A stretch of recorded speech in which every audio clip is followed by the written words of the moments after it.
There have been medical breakthroughs and discovery and use of A1C, as we can see here. How HbA1c was discovered, there have been many researchers which have contributed to our knowledge, finding out that HbA1c is elevated in patients with diabetes. Also speaking about the fact that total HbA1c was introduced in the clinical laboratories as a tool for looking at diabetes.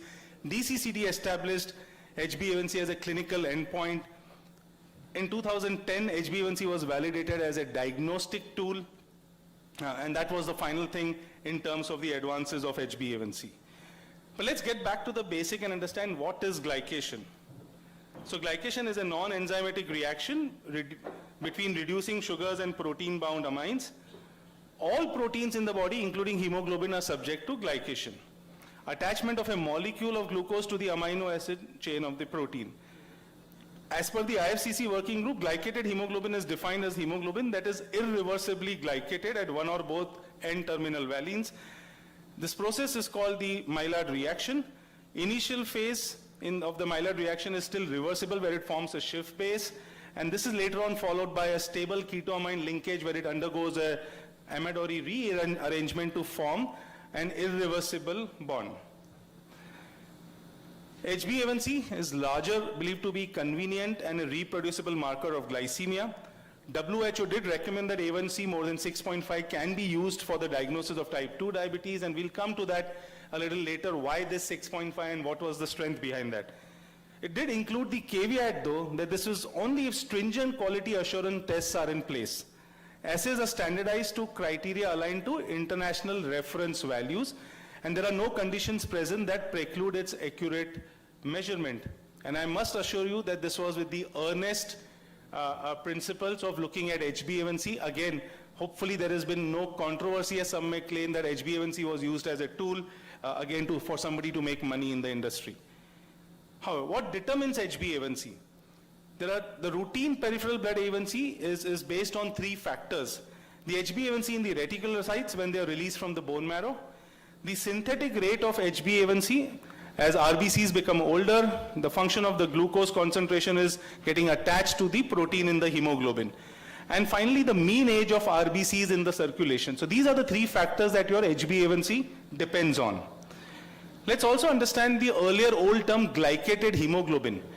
Largely, we don't see that, but still some of the laboratories and centers in different parts of the world will still be measuring what is called as glycated hemoglobin. In glycated hemoglobin, you have the other sugars also as a part of it. The HbA1c, which is glucose specific, is about 60 to 80% of the glycated hemoglobin component. And then you have the other sugars attached to the non-N-terminal sites like the fructose 1,6-diphosphate, glucose 6-phosphate, and so on. So if you remember the old values where glycated hemoglobin used to be given, you used to have 6 to 8% as the normal range. And anything more than 8 would be considered abnormal, but today you know that the normal range is less than 5.7, 5.7 to 6.4 as pre-diabetes, and 6.5 more than, which is for HbA1c and not the glycated hemoglobin as in the past. It's been proven beyond doubt in trials again like DCCT that there is a clear link between HbA1c and microvascular complications. With each increase in percentage in HbA1c, you have higher risk of retinopathy, nephropathy, and neuropathy. Now, conditions leading to falsely elevated, and this is important, all of us still consider HbA1c as the gold standard and use it on a routine basis. What are the conditions which lead to falsely elevated or low HbA1c? The falsely high A1cs would be seen in iron deficiency and pernicious anemias. In fact, it's been reported that in anemia, correction of anemia sometimes can reduce the HbA1c to the tune of 0.8 to 1%. And that's an issue, especially in our country, and I'll come to that. Various hemoglobinopathies may cause falsely high A1c. Kidney disease, you can have again falsely high A1c and conditions of jaundice. Falsely low HbA1c in hemolysis, splenic sequestration, when patients are on hemodialysis, again some hemoglobinopathies, erythropoietin treatment, and so on. Sorry. Can I have some water, please? Okay. Also some drugs we know. So aspirin at high doses can cause falsely high A1c and chronic opioid use. Thank you. You can also have falsely low A1C again. Chronic alcohol use, aspirin at low dose. So understand this, aspirin at low dose makes it low. Aspirin at high dose, which is not used much, may push it up. Vitamin C and E. Now you've seen in a lot of prescription, and this brings some thought. At least in the past, I used to see that a lot of senior colleagues using a high dose of vitamin E and C in all anti-diabetic prescriptions as antioxidants. Now we really don't know, patients on such high antioxidants, were they having a falsely low HbA1c than what it would have been? And it would be interesting today to see that difference by doing CGM amongst these different group of patients. How do we really interpret A1C in the presence of severe deficiency anemias? So HbA1c does depend on blood glucose and the RBC lifespan. I told you the initial 3 factors. RBC's lifespan does vary with anemia, leading to a consequent alteration in the A1C value. So what essentially happens in iron deficiency anemia, there is more glycation. The lifespan of the red blood cell increases in presence of anemia. They are prone to more glycation. There is also presence of more malonaldehyde, which increases their glycation. So in such aspects of severe iron deficiency anemia, the lifespans increase, more glycation, and you get falsely high HbA1c. And as per the WHO definition, what is anemia? Hb less than 12 in females and less than 13 in males. And if you actually go back and see the data of your own clinics and hospital OPDs, significant number of your population with diabetes will fall into the anemia segment. There has been studies done by Bhargav et al. On the other hand, which have looked at the interference of anemia. At one point I spoke about how anemia may actually impact, but then they've gone on to say in the studies that though it may affect, actually till an Hb level of 5, it doesn't really have a clinical significance. So which again raises the question of how much is anemia really affecting the new assays of HbA1c. What about in presence of chronic kidney disease? Again, in chronic kidney disease, anemia is frequently observed. The etiology of anemia may be multifactorial. It could be by low erythropoietin production, chronic illness, and vitamin and iron deficiency. And hence, in patients with CKD, you may have altered HbA1c values. The third point I said was the RBC lifespan. So there is a wide belief that the RBC lifespan is stable for 120 days. When we speak about it, we remember our earlier training, and RBC lifespan is 120 days. The assumption has been made that only hemolytic disease alters the RBC lifespan, but that's not true. The mean age of RBC, which can take account of different survival in different subpopulations within an individual person's RBC, is actually a better determinant of the RBC lifespan. And contrary to the conventional wisdom, it may be a more common source of clinically important variation. So in a lot of conditions, the RBC lifespan will change, affecting the HbA1c value in that individual. What about race and ethnicity? Now, when you got that value of HbA1c as 6.5 as cutoff, it's not that in every race it is the same value, but it is something which the WHO came as to a uniform value to give, rather than saying that in Asians it should be 6.6, in Africans it should be 6.3, in Caucasians it should be different. And that would have created more confusion across the world. But evidence does suggest that due to genetic differences in the erythrocyte metabolism, A1C levels may actually be higher in African Americans, Hispanics, and Asian population when compared to the white Caucasian population. Now these differences, again, although small, have found to contribute to the alterations in HbA1c. And the case here is of an African American male with A1C values in the pre-diabetes segment.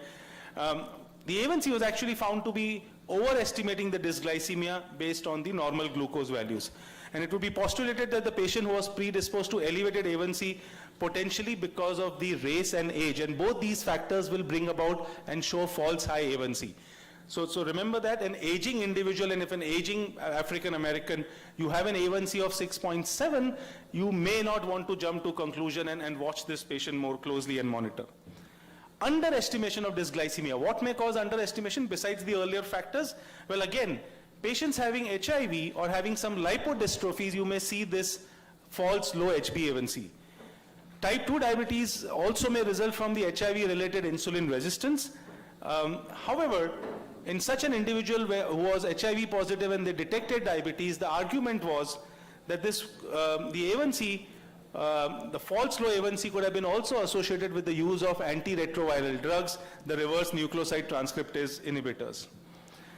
And then finally, an aspect of glycation gap. The entire concept of glycated protein is based on the principle of glycation. And there are many confounders in the human body where there could be glycation gaps either ways. You could be having negative glycation gap, or you could be having a positive glycation gap, again impacting the HbA1c. So though HbA1c is the gold standard and largely sacrosanct, it has its own limitations which we should be aware of on a scientific platform. Now what really does HbA1c represent, sir? The HbA1c also should be kept in mind that it represents a flux between the fasting and postprandial. And as Monnier showed in his earlier paper and has been then looked upon by various other Asian studies as well, when the HbA1c is higher, closer to 10%, it is the fasting plasma glucose which is contributing almost 70 to 80% to that HbA1c value.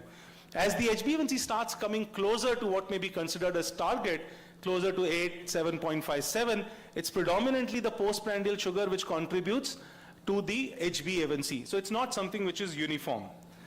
Also, a lot of individuals may think that HbA1c represents the sugar over last 3 months. No. HbA1c is a weighted measure. So your last 30 days contribute almost 50 to 55% to that value.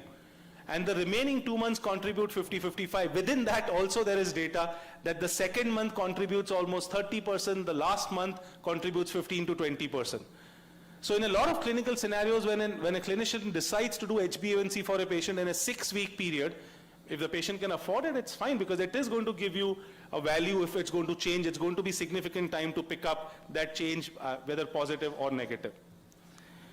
Of course, it's also important in today's times to remember that patients with different HbA1c, patients with same HbA1cs may have completely different profiles. So HbA1c does have its own limitation, and I will speak about that at the end. Quickly touching upon the point of the IDEC study, which was the A1C derived average glucose. And this is important because we all use HbA1c, and you tell your patients that your 7% means about 154, 155. Right? You have to, because our patients understand values as 130, 140, 160. So the first time that a patient does HbA1c, you need to tell them what that correlates in your sugar. And you get those values. But how did you get those values? Were they similar earlier? No, they were not. So when Nathan and all looked at the IDEC study, they looked at 507 subjects, 268 with type 1, 159 with type 2, and some non-diabetics. They looked at the A1C at 3 months, and they did multiple SMBG and some 2-day CGMs. And this was early days, 2008. So you did have the Medtronic CGM available, but they could use it only for 2 days. So they did multiple CGMs in these individuals to get to this equation, which gave them the value that average glucose, the A1C derived average glucose is 28.7 into your HbA1c percentage, 7, 7.5, 8, 8.2, whatever, minus 46.7. And that gives you the value. This is the representational difference. When you talk about mean blood glucose, the earlier HbA1c correlative values were mean blood glucose. And you can understand here from the diagram that how the mean blood glucose was derived, as compared to the average A1C derived average glucose based on the formula. And that's what gave you these current values. If you see in the past, your 7% A1C even at the time of DCCT would have been much higher, above 170. But today your 7% is 154. So we got these values after Nathan's effort as what was the IDEC study. Now moving on to methods of measuring HbA1c, there are many methods. The ion exchange chromatography is both low pressure and high pressure. The electrophoretic methods, chemical methods, mass spectroscopy, reverse phase HPLC, and so on. What do we currently use HbA1c for? To monitor the long-term glycemic control for therapeutic decisions. Today, is it possible for many of us to make therapeutic changes just based on a single fasting post-lunch, or even at times just based on some SMBG? I think most of us would find it difficult without an HbA1c to make changes. Having said that, today, many of us would find it difficult to make changes even without looking at a CGM beyond HbA1c and SMBG, and I'll come to that. What about HbA1c for diagnosis of diabetes? Was this always there? No, this has been more in the recent years. They did realize that HbA1c correlates strongly with microvascular complications, especially retinopathy. In 1997, the expert committee recommended against using A1c for diagnosis. At that point in time, HbA1c was not to be used for diagnosis. But later on, especially two important studies contributed to this changing. The NANS population study, which did find this, that somewhere between 5.8 and 6.2, closer to 6, 6.1, you were seeing an exponential rise in the incidence of retinopathy. Before that, the A1Cs lesser than that were not causing increase in microvascular complication. The DETECT-2 study also saw that again closer to the 6.6, 6.5 mark is where there is a rise between HbA1c levels and the incidence of microvascular complications. So both these studies contributed to the International Expert Committee report on the role of A1c as a tool for diagnosis of diabetes. And post-July 2009, they recommended that HbA1c may be adopted as one of the diagnostic criteria for diabetes. So this was just about 13 years back. What really changed between 2003 and 2009? Earlier they were saying no, till 2003 they were saying no. Well, it was essentially the advances in instrumentation and standardization of the test, the accuracy and precision of A1c, which led to the committee approving HbA1c as a tool for diagnosis. Now today there are new reference methods. You have the IFCC measure, which so-called, they call it as the pure A1c value. It's expressed as millimoles per mole of hemoglobin. It's been around for a while. Just to give you an idea, an HbA1c of 5 would be equivalent to 33 millimoles per mole in the IFCC value, and A1c of 8 would be close to 58. Honestly, I've been seeing these values for last few years. I just can't get it fixed into my head. It has to be the percentage for me. If somebody gives me an IFCC value, I can't translate it. But in certain parts of the world, they are using this more regularly as the reference value. Why HbA1c may be a stronger tool for diagnosis than just your blood sugar or your fasting and postprandial? Because there are pitfalls even with glucose measurement. The measurement of glucose itself at times can be less accurate. 41% of the instruments used may have a significant bias from the reference method, and that led in the past in a study for about 12% patients in that particular study as being misclassified. There could be potential pre-analytical errors related to sample handling and lability of glucose in the tubes. You know that they have to be collected in the fluoride tubes and so on, and sometimes that lability itself may lead to problems. The advantage of HbA1c on the other hand, it's stable after collection. The new reference method adds strength to the assay. The coefficient of variation has been shown to be substantially lower for the HbA1c, and the variability of A1c is also considerably less than that of a fasting plasma glucose value. It's convenient for the patient and ease of the sample collection. We know that it doesn't require any fasting or postprandial. Any time of the day you can do an HbA1c, and it's relatively unaffected by an acute event, what you ate today, your fever, your stress, and so on. Some practical considerations again when you understand about HbA1c, that POC instruments which are extremely popular, I use them also at my clinic, but there's a caveat that do not probably use them as a tool for diagnosis. And if you do, always try and confirm that from a laboratory test. It can be a good screening method. It may be a great method for monitoring your patients because they don't go to the laboratory, they do some SMBG, you can do it as a point of care at home, but avoid using it as a diagnostic tool. And there are many point of care instruments. There are 4 listed here, but there are many more in the market now.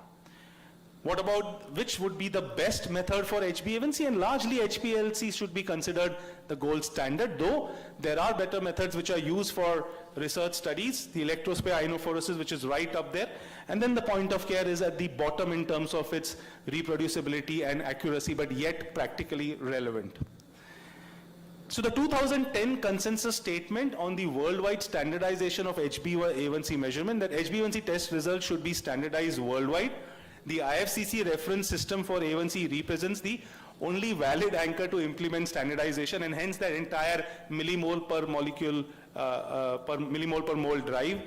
HbA1c results are to be reported by clinical laboratories worldwide in the SI units, which is millimole per mole, and also, thankfully for backward people like us, in the derived NGSP percentage units.